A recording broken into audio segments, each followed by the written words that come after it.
Welcome to Under No Thank You's Bed. This is a podcast. What? A podcast? What's that? Why am I under your bed? These are good questions. All will be revealed. It's basically just, I was watching...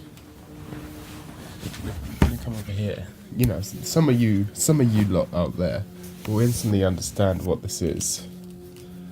Some of you guys will instantly understand what this is, but I don't care about the people that don't understand what this is. This is the deepest hole to go down. Wow, that phrasing. This is the whatever. This is fucking James Cameron in his submarine of no content. So welcome. Well, that's not quite true. Maybe the Patreon podcast is the deepest you can go in no thank you content. But welcome to this podcast. Since I don't have anyone to podcast with, I just do solo podcasts. Welcome to my life.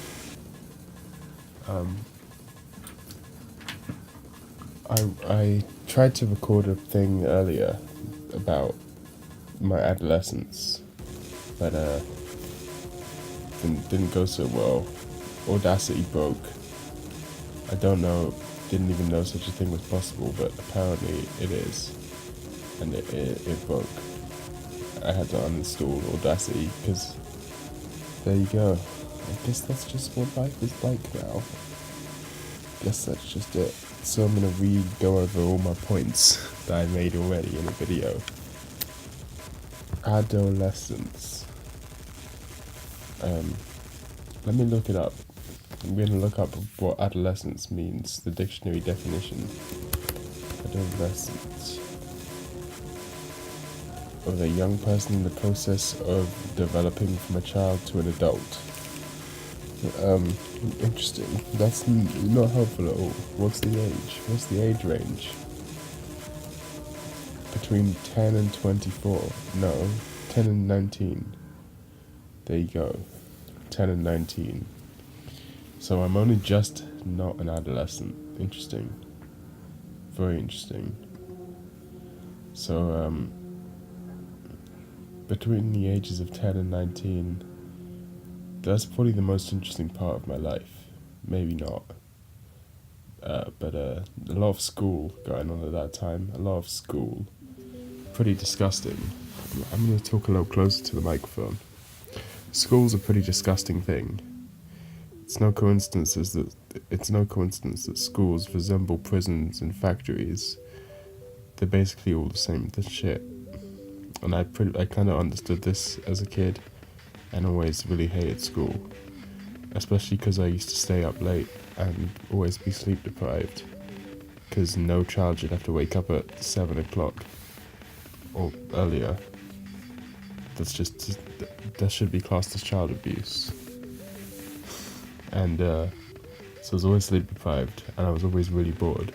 So to entertain myself, I used to just fuck around in class all the time, and that didn't end well for me. Got a bad reputation. Eventually got kicked out of my first school.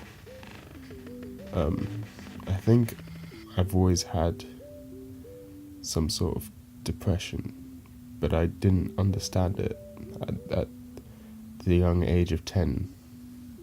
I didn't know what was going on, but I knew that there was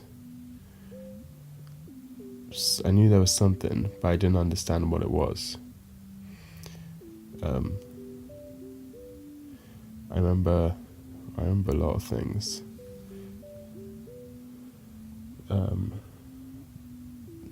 Yeah.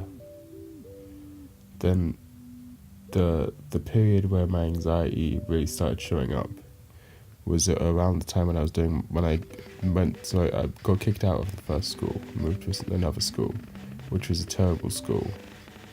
I think 3 people from my class ended up in jail before the year ended.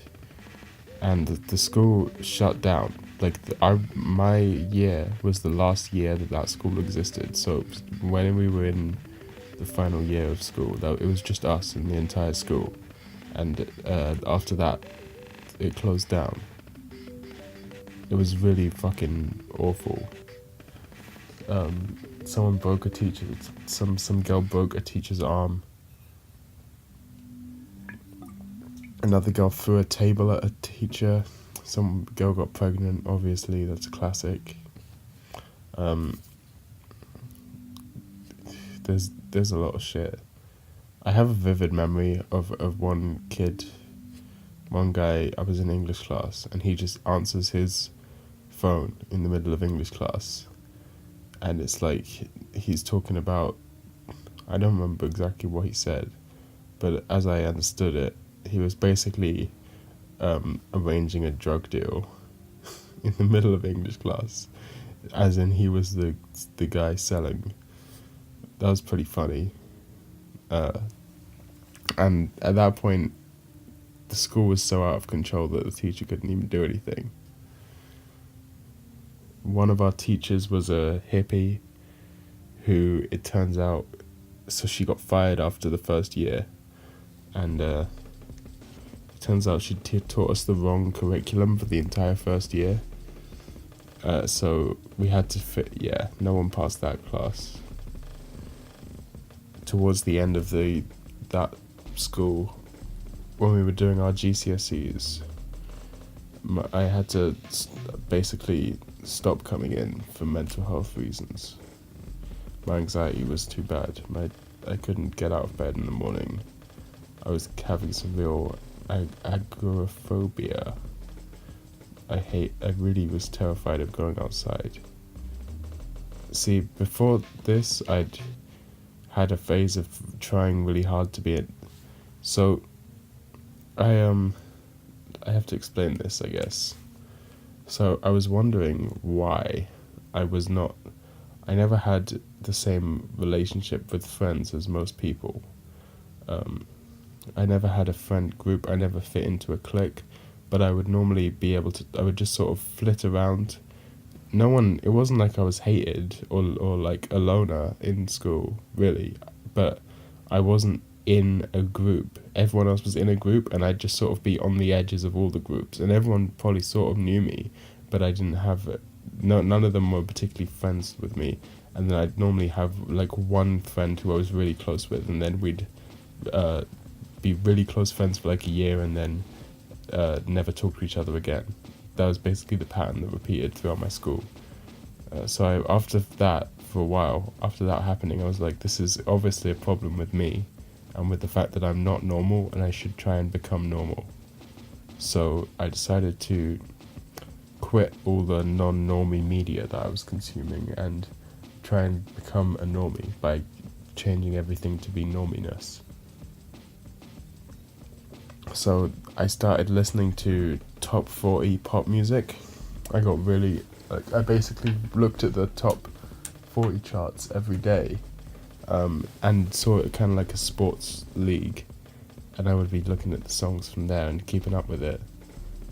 Despite never really liking the music, I was kind of forcing myself to like it.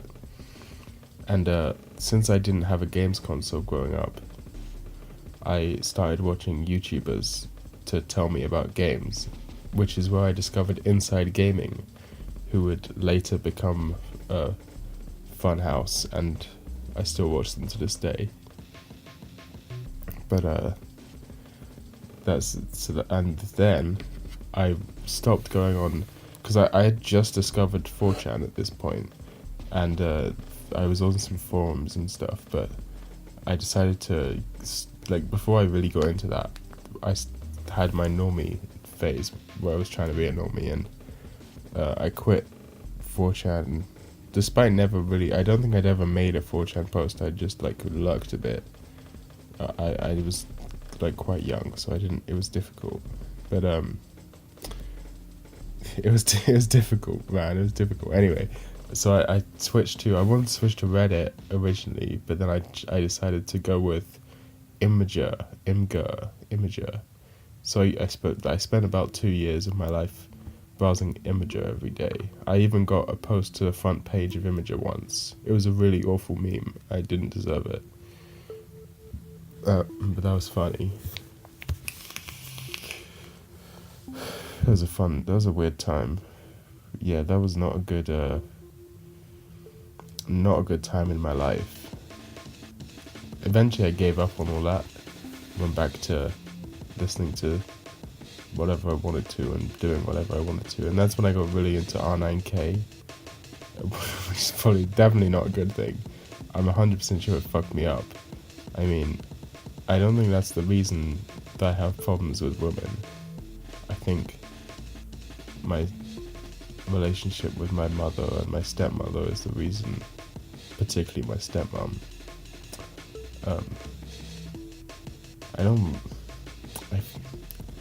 I guess I should talk about it. Now, you know what? I'm gonna leave the stepmom content, the juicy stepmom content, for a different podcast in this series. Under No Thinky's bed.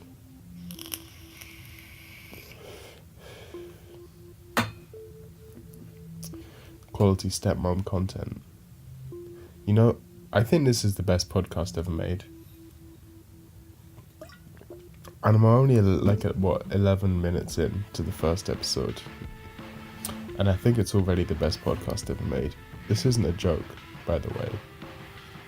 It's sad to me that most people won't ever hear this, because this is probably the best content you'll ever be exposed to. I was just about to say something and then forgot what it was. Oh yeah, R9K. So this around this time after I'd moved schools, 2 years before finishing my exams and leaving for sixth form, aka high school, in America. So I got really into R9K, which wasn't a good thing to get really into at the same time as I was in a position where I could actually talk to women. That was not a good time for those two things to happen at once. Got really into YouTube anti-feminism, because of course I fucking did, being like 15. God, not a pleasant thing to look back on. I can't lie. I was simultaneously just started reading about anarcho-syndicalism, which is what I considered myself at the time. I don't anymore, but I was just getting interested in anarcho-syndicalism, and at the same time being a staunch, classical liberal style anti-feminist. That is the most 15-year-old thing you could possibly be.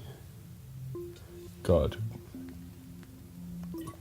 I really, really hate my past self, by the way, if you hadn't noticed.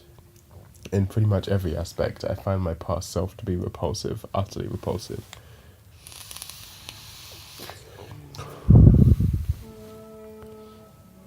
What are you guys smoking tonight? Nicotine? Marijuana? Crack cocaine? Please, indulge yourself in some late night cigarettes if you have the opportunity to do so. It's the smoke break.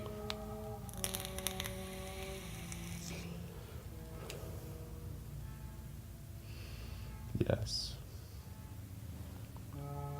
Yeah. So I got into R9K around this time.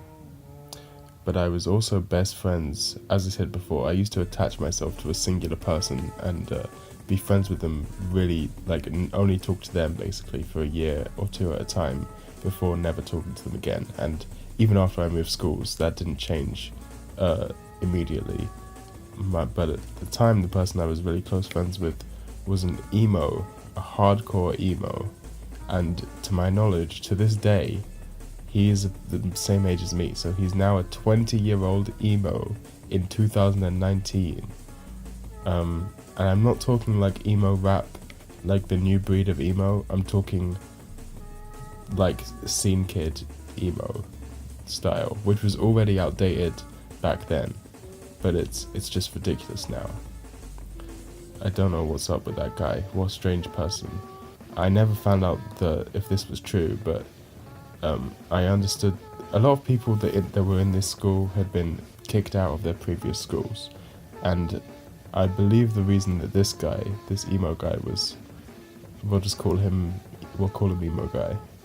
I believe the reason, I never found out if this is true, but the rumor was the reason emo guy was kicked out of his old school was for getting in a fight with a kid and dragging this other guy's face on the bark of a tree, permanently disfiguring him by like shoving his face against the tree and then dragging it down, like ripping half of his face off basically.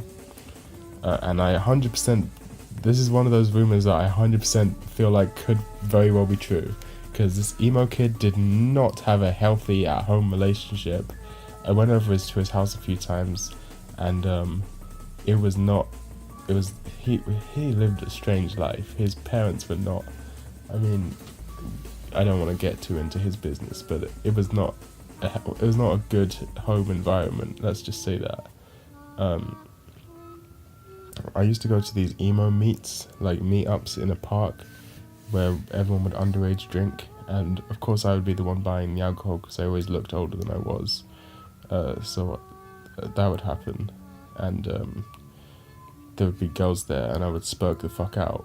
My R9K ass, my robot ass, my MGTOW ass would spurk the fuck out in front of these girls.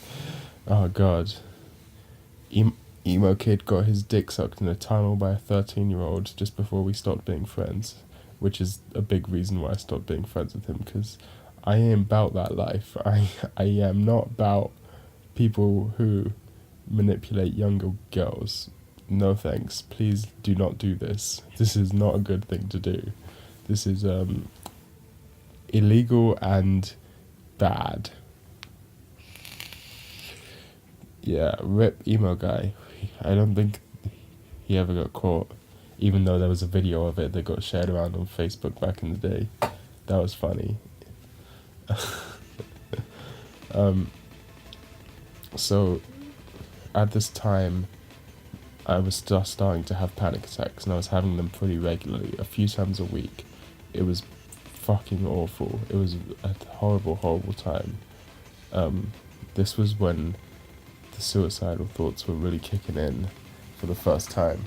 I'd had thoughts of it before since a very young age, obviously, as we all do, but this was when it was becoming a regular occurrence, and at the same time I was just developing what could be in some ways referred to as a music taste. I believe this was around the time when I discovered Death Grips. This has been like 2014, I guess. So yeah, that sounds about right. Hold on, let me check my dates. And I believe that what's the one with the license plate on the cover called again? Whenever it was around the time that came out, basically.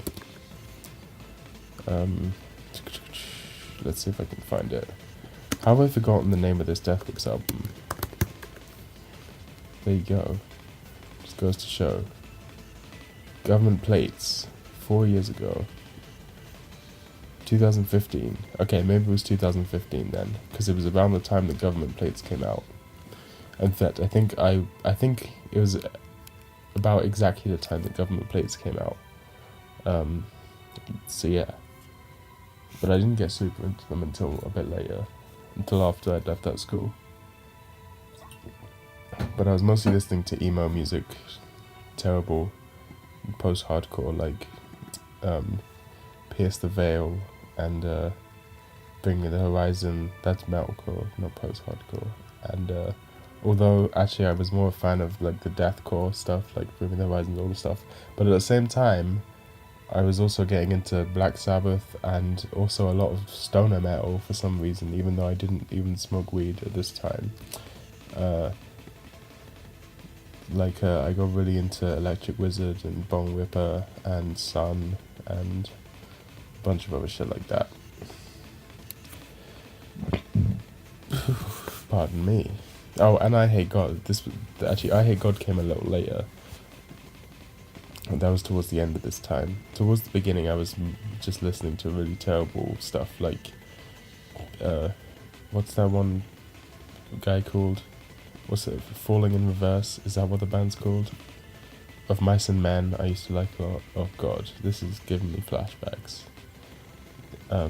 Oh, and of course Johnny Hobo and the Freight Trains, and all of Pat the Bunny's other stuff was very influential at this part of my life. I found them through R9K.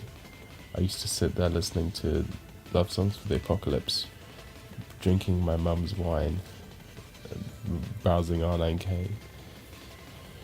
That was pretty much my daily routine for a while there.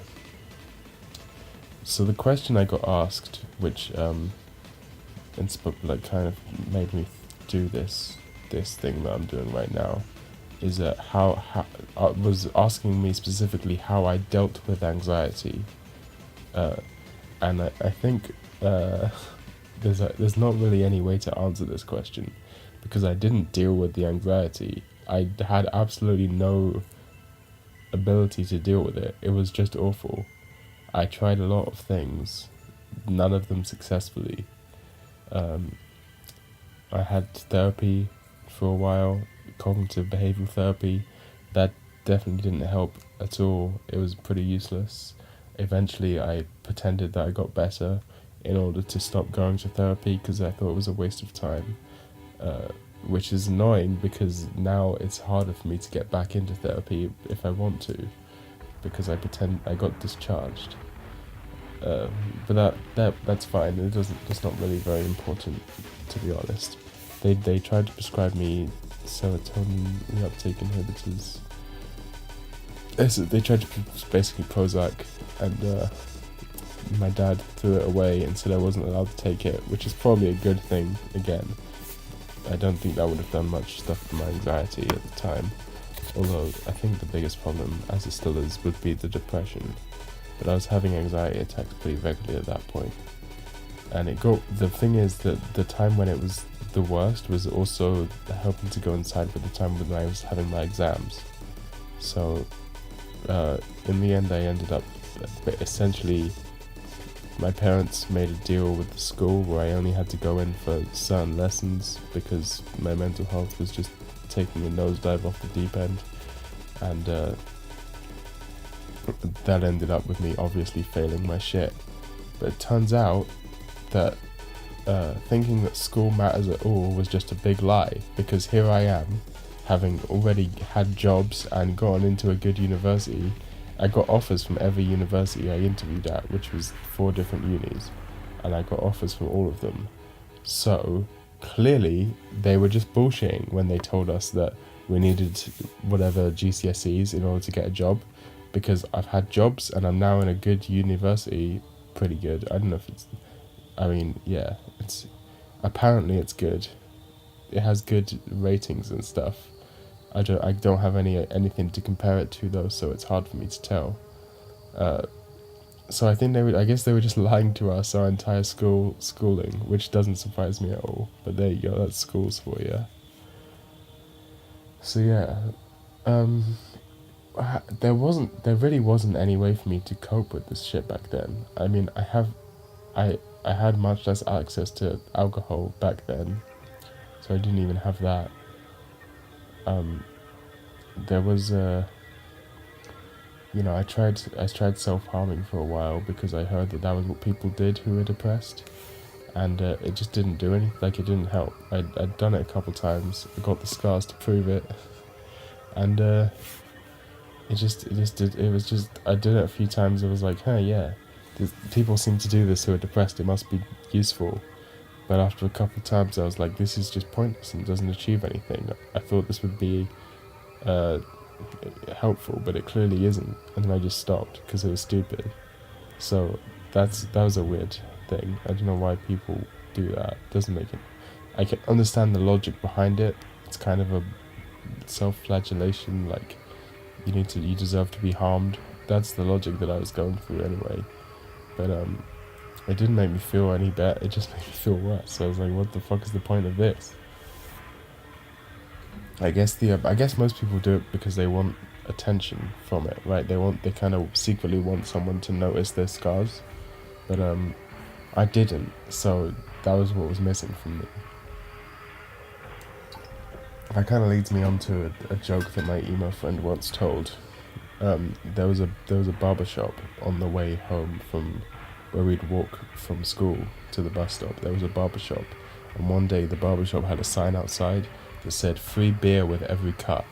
And we were walking past it, and the emo friend stopped, looked at the sign, then rolled up his sleeve, and started counting the cut marks on his arm, and was like, "Wow, I should have free beer for life." I don't remember if that's exactly what he said. I don't remember exactly what he said, but I thought that was a very funny joke. There's a good bit of self-deprecating humour there. Good bit classic. Yeah, he was really into that cutting shit. There was a girl at that school as well. I don't know what I should call this girl. A depressed girl. Depressed girl at the school who, as I understand it, came from a really fucked up family situation. I don't know her full, never learned exactly what was going on, but I think, like, she got taken away from her, like, her parents were fucked, or something, like, something bad happened with her parents, they were abusing her or something, and she got moved to a foster home, but her foster parents were also, like, abusive to her, but she couldn't convince anyone to believe her, so she was just stuck with these people who were, like, messing with her all the time. And of course that ended up with her being very psychologically messed up the entire time I knew her. That was an interesting... She was the first girl I ever talked to. You know, in my old school, before I got kicked out, there was... all the girls were really prim and proper. It was... I mean, technically it was a private school. Like a school you paid money to go to. But it was like a international school. All the girls were very prim and proper and like didn't make dick jokes and stuff. And as soon as I moved to a regular school, I suddenly realized, oh, women are human beings too and capable of making dick jokes. And that was the first girl I talked to in that school. And when she made, I remember the day I was sitting in science class next to her, and she made a joke about, she made a dick joke to me. And I was like, holy shit, this does not compute. This is a female making penis joke. What's going on here? Oh, how times have changed. I don't know what was going on. What else was going on in my life around this time? Oh yeah, I was really into Facebook. Did a lot of e-dating around this time. So, what, this would have been, I must have been... Let's calculate this. I'm really bad at maths. Okay, so I would have been 15, 16 at this time. Maybe 17 even, that's the end. 15, 16, 17-ish, I think. And why did I mention that? I don't remember. I had something to talk about and I just forgot what it was. Fuck. Was it e-girls? Was it e-dating? Wait, it can't have been 17.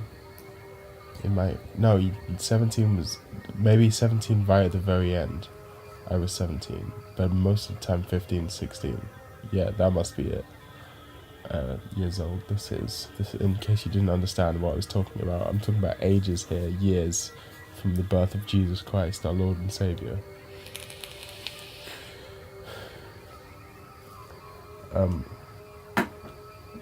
Oh yeah, the emo meets, that was a thing that happened a couple times. Yeah, it's very hard to explain how I coped with depression and anxiety back then, because I really didn't have any way to cope. It was just fucking awful constantly. Constantly just in a constant state of just awfulness. I mean, it never got that much better, I'll be honest. But that was the first exposure to it. So it was awful in a different way than it is now. Now I'm kind of desensitized to it. For example, back then was the first time I started experiencing dissociation, and it used to freak me the fuck out, even though it only happened like maybe a couple times a month. It would freak me the fuck out. I'd be like, oh my god, I'm in a video game, none of this is real, what's going on, my brain's broken, I'm going crazy, what's happening, right? Because I didn't understand what it was or anything. I mean, eventually I talked to my therapist about it, and it was all explained to me.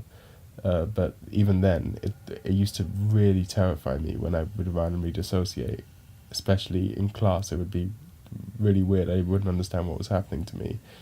Whereas now, I dissociate incredibly regularly. I think I've mentioned before that I spend most of my life in a state of at least mild dissociation. Sometimes it's really strong, like to the point where if it almost feels like I'm watching myself from, it's almost an out of body experience. Not quite that level, but close to being an out of body experience. Like I feel like I'm not even in control of myself.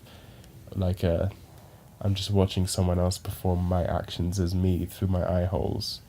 Like that scene in Being John Malkovich where they go through the thing and become, it's like that. It happens all the time to me, and I barely even acknowledge it happening because it's so common that it just feels completely normal to me now. I never freak out. I'm just like, oh, guess I'm gonna be dissociating for the next 5 hours. Yeah, that's the other thing, is back then it would only last like a minute or two. Now it lasts fucking forever. But back then it would be terrifying and induce panic attacks and stuff, whereas now I just a part of my life that I'm spend a lot of time dissociated, and I have to be careful because when I'm dissociated I'll say things that I wouldn't normally say because it doesn't feel real, and that's gotten me in trouble before.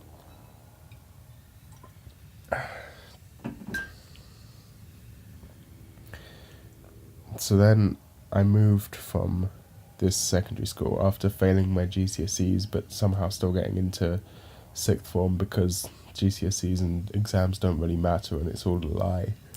I was in this sixth form college, right, which is what we call it here. I think I just talked about this before, I think that's what's called high school in America. It's all very confusing to me. Every time I talk about this, I don't know what to call it, if people will understand me. Sixth form college.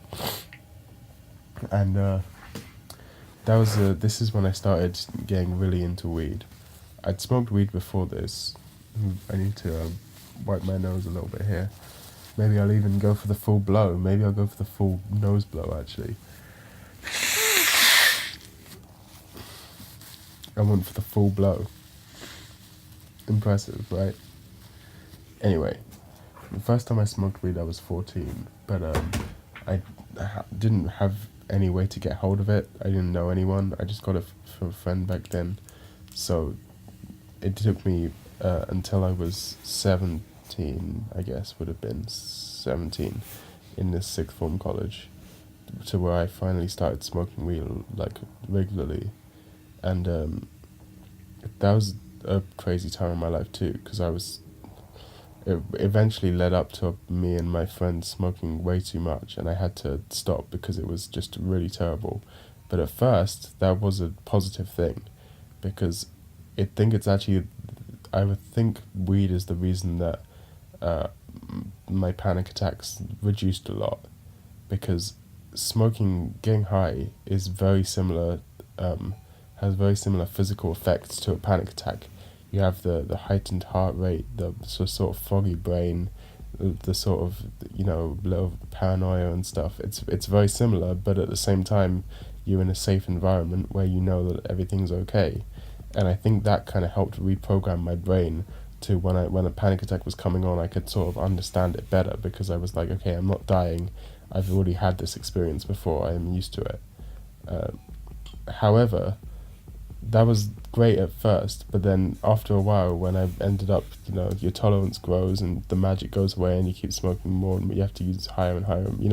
At first, I remember the first day I ever smoked a gram in a day. It took us a whole 13 hours to get through a gram.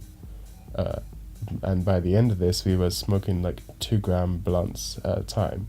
So it firstly cost a lot of money, and secondly uh, was not at all good for my mental health.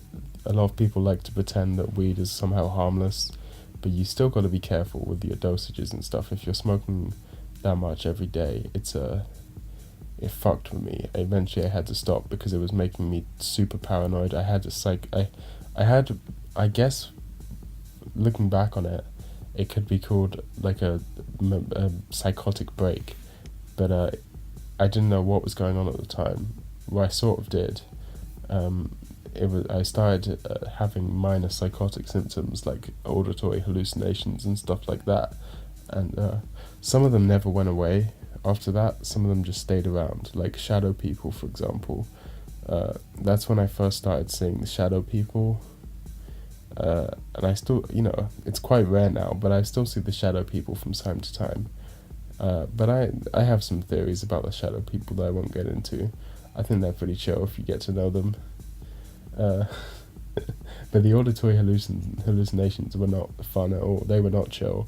One night where I ended up huddling, hey, coincidentally, right here under my bed, in the fetal position, because I was convinced that there was like helicopters circling above that were trying to find where I was, and they were going to report me to some government entity. So after that happened, I was like, I need to stop smoking. So I was like, hey guys, to my friend group at the time, I'm going to stop smoking weed. And after that, suddenly, most of them stopped talking to me. And that's when I realized that none of them were really my friends to begin with.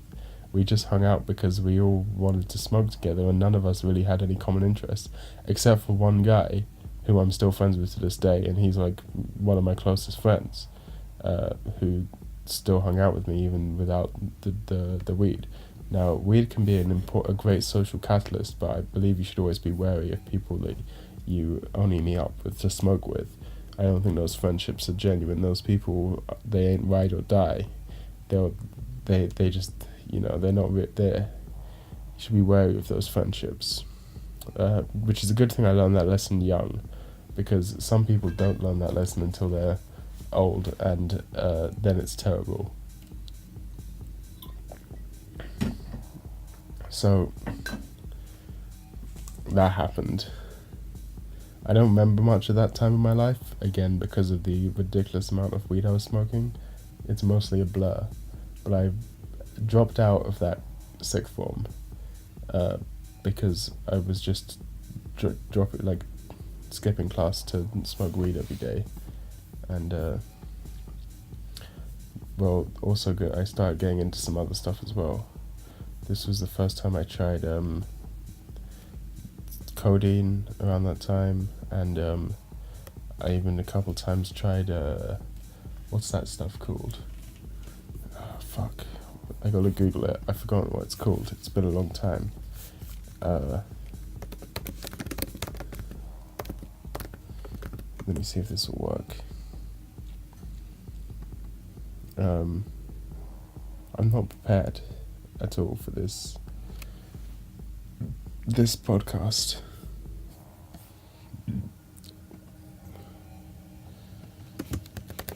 Hold on a minute.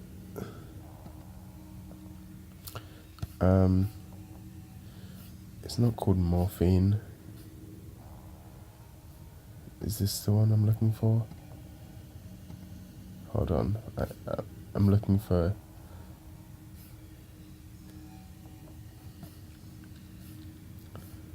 Fuck's sake. Sorry about this. I should remember the name of this drug. That's not it, although I did try that later. Methadone, that's what it's called. Methadone, yes. Which is mostly known as something that they give to heroin addicts to help them quit heroin. But if you don't have already a tolerance that you would have gotten from being a heroin addict, it's actually some pretty great shit. It also lasts for really long. It was actually developed by the Nazis of all people, those lads, to be basically the best opiate for the higher ranking members of the Third Reich that were addicted to morphine, so that they could have something even better.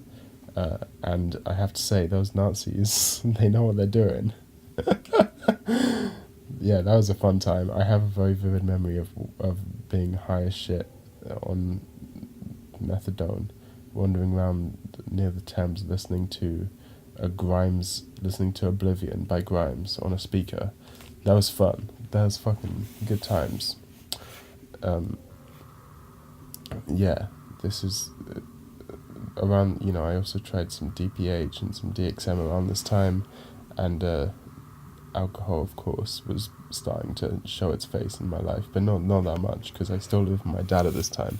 It was much harder for me to get alcohol there, since I don't want to just, it's that situation was a little more strict. I think so. I guess that's how I dealt with. I mean, I keep saying this.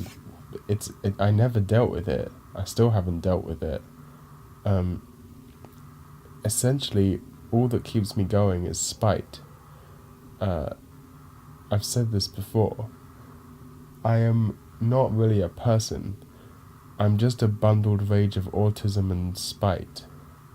A bundled ball, not a bundled rage. That doesn't make much sense. I'm a floating orb of concentrated spite and autism. It's fun. I also started reading some like existentialism and stuff like that around this time. Didn't really get into it until later, but around that time was when I first started looking into it. But then only later did I really actually start reading like Camus and stuff. I know, it's entry level shit, but hey, this is adolescence. This is the adolescence of Utana here.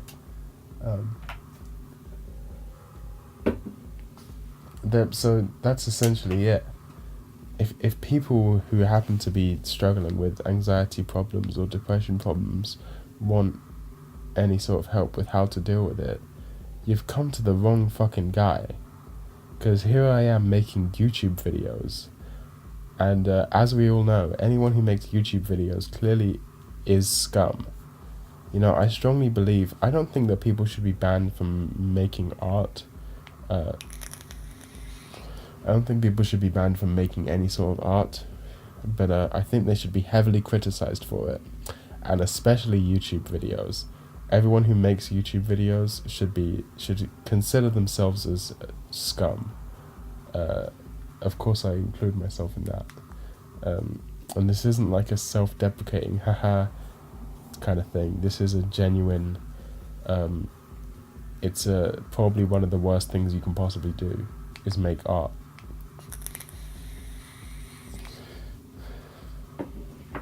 I believe we should destroy all art. No one's ever going to know if I'm being serious or not. That's the funny thing. That's the joke of it. Can't you see the funny side? Gangweed. Gamers rise up.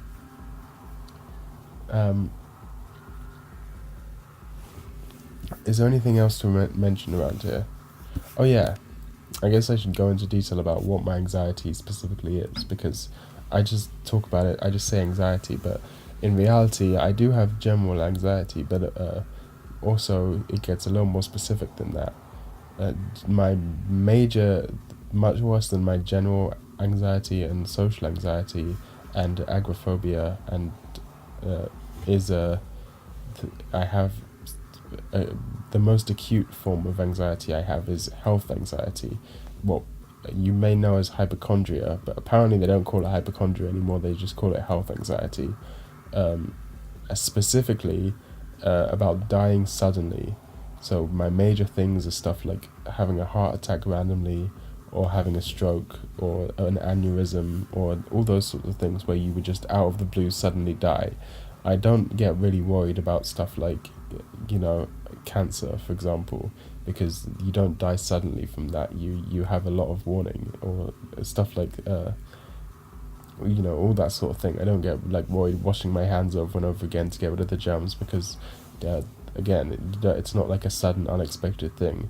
That's the focus of my anxiety is on sudden and unpredictable death from, stuff like the heart attack is the big one.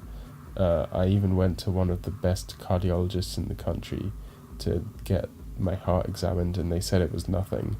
Like, they said there was nothing wrong with me, but of course that didn't convince my brain that there was nothing wrong with me, and so even to this day I'm still extremely paranoid about having a heart attack, or, it's kind of pivoted a bit more towards stroke and aneurysm recently, but, it's all still a problem for me. I haven't found any really, there is no way to get over it besides distracting yourself, and, I don't think there's even any way to distract yourself from these things.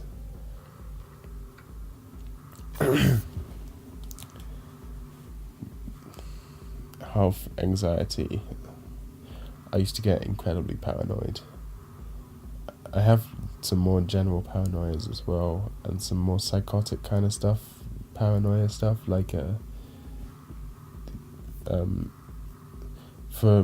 if we're going back to sort of younger adolescence, I had a very strong belief that all the teachers at my school were colluding behind my back to specifically have it in for me. And to be honest, I have no reason to believe that this wasn't true. It definitely felt like it at the time. Obviously, I have absolutely no proof of this, but I had very strong beliefs that all the teachers were colluding specifically to get against me because they had it out for me, and I had reasons why every individual teacher in the school would be motivated to go against me. Yeah, I was a strange child. Paranoia is a big one. There's a lot of paranoia in my life. There still is to this day. I'm sorry, I'm moving the fucking laptop around. It's probably not good for the audio at all. There's all kinds of paranoia in my life. It's not aided by my living situation. It's not aided by my mother. It's really, I don't know how to get rid of it. It just sort of stays there. Much like depression. See, anxiety, it was, in terms of panic attacks, it's clear that it was worst around the time that I was talking about, when I was taking my exams to finish middle school, secondary school, whatever. That was when the panic attacks were most frequent and most bad, most intense. But depression has just always been there, and it never goes away, and it never gets easier. It just continually, every day, is just 0.001% worse than the previous one. And there's slumps, but in general, it's just a very, very slow decline into the abyss. And there's absolutely nothing I can do, and there's never been anything I could do, and I've seen this happening for years. I've been able to observe it, but never affect it. That would be affect with an A, not an E.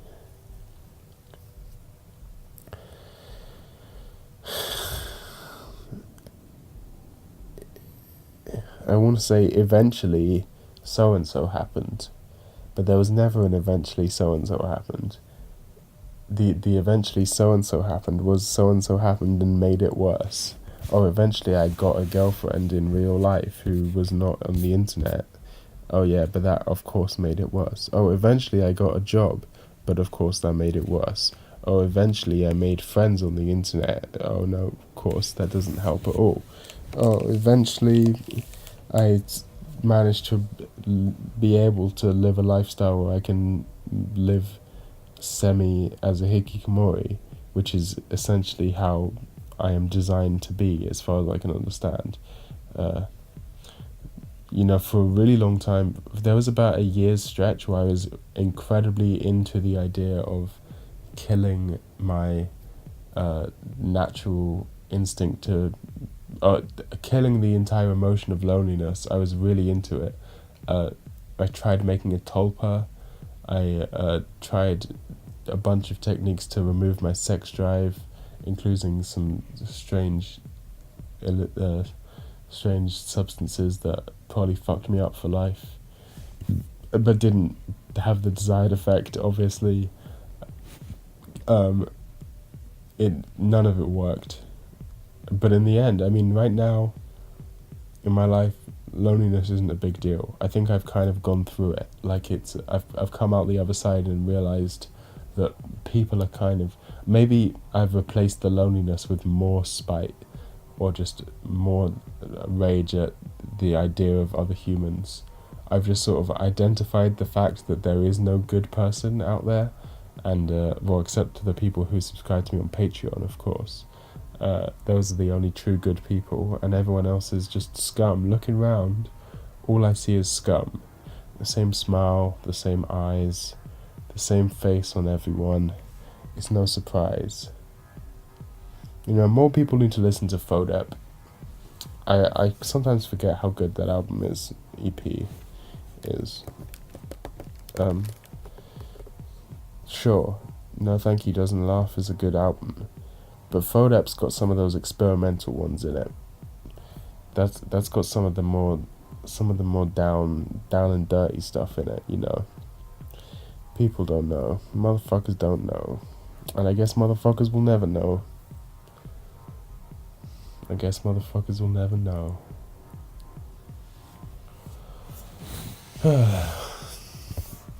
So in conclusion, it's very hard for me to say how I dealt with anxiety or other mental or depression or paranoia or agoraphobia or I don't know what else I have, psychosis, as an adolescent, because I've never been able to deal with it.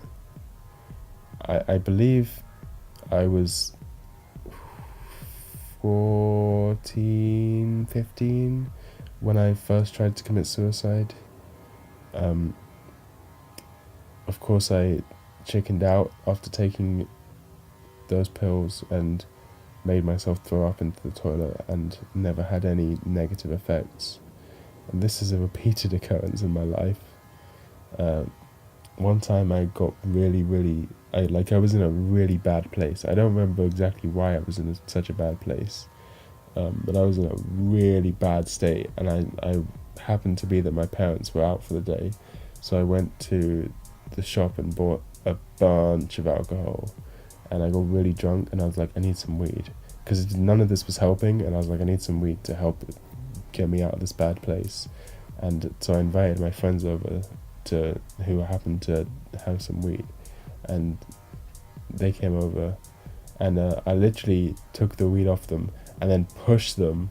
I was so drunk at the time, pushed them out my house, because my plan was to smoke this joint and then run a bath for myself. No, I was already running a bath for myself when they were in there, so my idea was to run a hot bath, smoke this last joint, and then get in there and slit my wrists and die peacefully. Of course, that didn't happen because I passed out from the alcohol first. Fortunately, I turned the bath off before I passed out, which was incredibly lucky. That could have ended badly, but there you go. My life is not fun. This isn't a fucking game. This is the real down and dirty shit. This is why I fucking hate people who glorify mental illness. I mean, I guess you could accuse me of doing the same thing right now just by talking about it, but it kind of contributes to the culture of it being like a cool, edgy thing to do, in kind of the same way that it's kind of a, I don't know. This is why I don't talk about this shit very often, because like I don't like the whole culture of glorifying mental illness, and I find it very hard to talk about it without kind of feeling like I'm contributing to that sort of thing.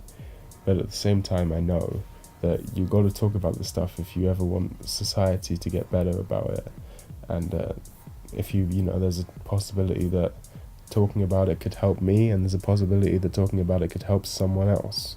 So that's why I'm making this, because I know that only the real ones are going to listen to this whole thing. There's no fake ones that are going to be here, let's be honest. Only you true guys. So that's my story. The anxiety gradually, the social anxiety, once again, I can't overstate the benefits of drugs here, because the only thing that's ever really helped with any of my mental health issues is drugs. Like, the only thing that's ever helped with, like, really helped with my anxiety to the point where I've been able to understand what it feels like to walk outside my house and not be scared of everything, is benzos and gabapentoids and alcohol. The only thing that's ever made me understand what it's like to feel a baseline happiness is drugs. The only thing that's made me understand what the energy that most people have is like is drugs. I can't understate how useful they are, and the problem is that this isn't a good thing. That whatever's up with me, whatever's going on up here in my head, is so. It's gone so wrong that the only way to fix it is to ask for outside help. It can't be internally fixed. There's no brain solutions for brain problems in my case. There's no thought pattern that I can change that will suddenly make me not sad. The problem is more like, I don't know, I hesitate to use I don't know where the scientific community stands on this anymore. I know it keeps changing and different people have different opinions, but there's some people who strongly believe that depression is a physical illness that is caused by a lack of serotonin in your brain or something like that, or a deficiency in dopamine production or something like that. And there are other people who think that it's 100% psychological and based on childhood trauma and all that sort of thing. The truth is, I imagine it's probably somewhere in between, but I don't really know enough about how this stuff works up in my brain to comment on it, and I really don't think that philosophers should be the ones in charge of this shit, because the sort of person that does philosophy is not the sort of person that, I don't need to explain this to you, I only to justify myself to you fuckers.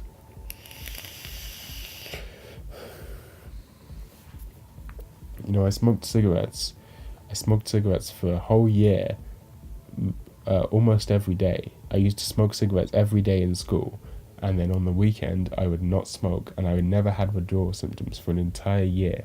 I would smoke cigarettes every day between classes, and I didn't get addicted for an entire year,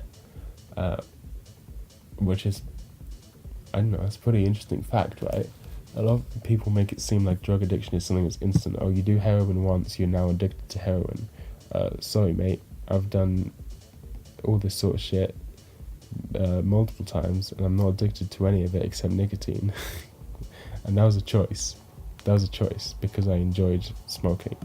And I knew, even from back in the day, it's not even that long ago, when I started smoking, I was like, it's no big deal, because even if I do get addicted, if I ever want to quit, I'll just switch to vaping, and that's fine.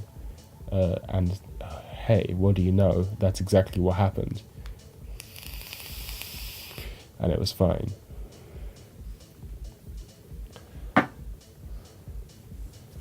There really is no winning for me. There was never a moment, hopefully it comes at some point, but I'm doubtful. I always told my therapists and psychiatrists and whatever they're called that I think the anxiety might be able to be cured, but the depression is something I'm just going to have to learn to live with. That's just how it feels to me. I think that's pretty accurate. I think I was pretty on the nose with that, because definitely my anxiety has morphed a lot since it first showed up. I used to have panic attacks all the fucking time. Like, it wasn't necessarily every day, but it was definitely multiple times a week. I would have panic attacks, especially on the tube, on the underground train network of London town, aka the tube. That was a terrible time. But now, I get anxiety, but not panic attacks, not full-blown panic attacks from going on the tube. But when I do have a panic attack, like, it still happens sometimes. Strangely, it seems to happen specifically when I'm going to see Death Grips live. Both times I've seen Death Grips, I had the first time I saw Death Grips live, I had the worst panic attack of my entire life. That was fucking awful. Death Grips is not a good environment to have a panic attack in. I'll tell you that for free. You don't want to have a really, really awful anxiety attack when you're at a Death Grips show, because that music is not calming you down at all. You cannot lose yourself in the music when you're there.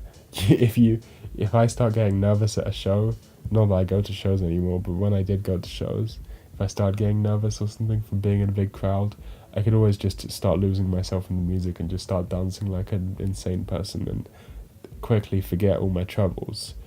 But at Death Grips, if you start paying attention to the music, you just get noided. You just get noided and you stay noided. And that was a terrible feedback loop that ended up with me having to leave the concert like halfway through, and thankfully there was a really nice bouncer there who helped calm me down. I'm ever in that guy's debt. That was a really nice guy. You know, that's one of those rare occasions where I actually have some sort of good experience with humanity. This bouncer outside a venue, even though he didn't have to, just chose to help me out with dealing with this panic attack. What a nice guy. Offered me a cigarette and everything. So that's all you need to know, I think. I can't really think of anything I've missed out, anything big. I think that's pretty much the entire story. Now, God knows how long this is going to take to upload, but I hope at least one person listens to the end. I like to do this sometimes. If you do make it to the end, please write the comment broccoli in the comment section so that I know that someone has actually watched it. Or just include the word broccoli in your otherwise productive comment, just so that I know. Because, you know, it will give both of us a little satisfaction. It will be a little nod from you to me, from me to you, being like, hey, I know the secret word. Oh, you know the secret word? Cool, you're a cool boy in the cool club now. Awesome. So that was the adolescence of no thank you. It's time to get out from under my bed. See you in the next one, guys.